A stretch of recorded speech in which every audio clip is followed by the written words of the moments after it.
तर मित्रांनो आज आपल्याला जायचं होतं ड्रेसिंग करायला आणि ड्रेसिंग बोललं तर बापरे नको तो खूप त्रास होतो. तरी मी हळूहळू वॉकरने चालायचा प्रयत्न केला आणि वॉकरने चालत हळूहळू मी आपल्या गाडीजवळ गेलो.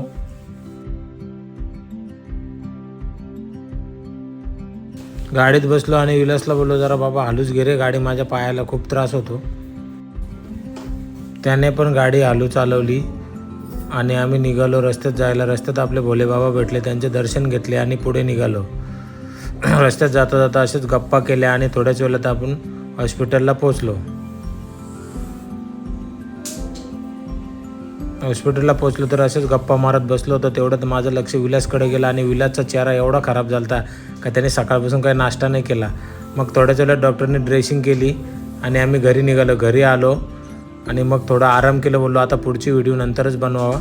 तोपर्यंत तुम्ही मला फॉलो करा, लाईक करा, सबस्क्राईबर करा आणि कमेंट करायला विसरू नका.